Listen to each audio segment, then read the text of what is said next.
Hi guys, welcome back to my channel. So, dari situ kita bergerak. Okay, so hari ni kita orang nak pergi mana? Air terjun. Pergi Simon ni. Hari ni kita nak pergi air terjun Sungai Sendai. Let's go!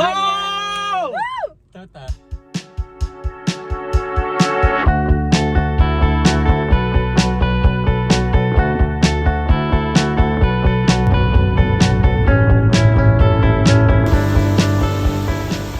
So, we are at Sungai Sendai, not Sungai Gendut.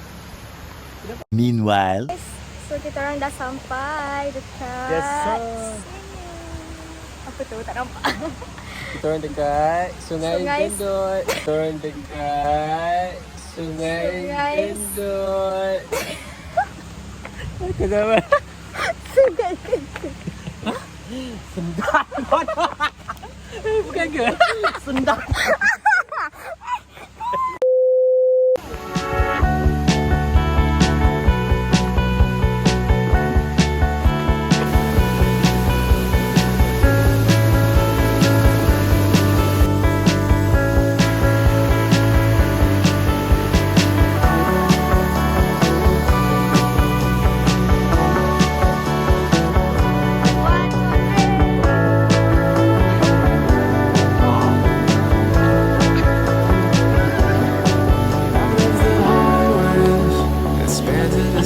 The one that I take never stops in between the whole 3,000-mile road, with one reef pause in Yellowstone.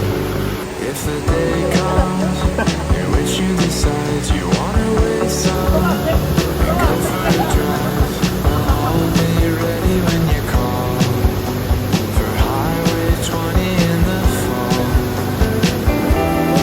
We'd be the quintessential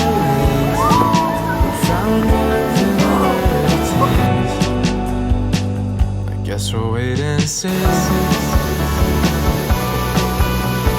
Let's go!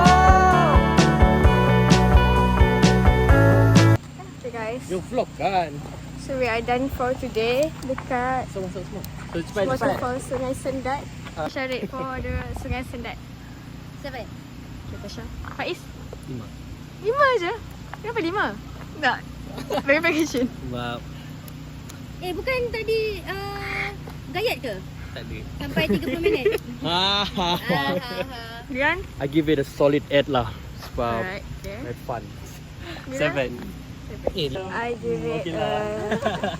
8 Tapi point dia best sebab out dia of 10. sampai-sampai dia parking. We had so much fun. Kita orang dive tadi daripada atas tu. Okay, it's a clip.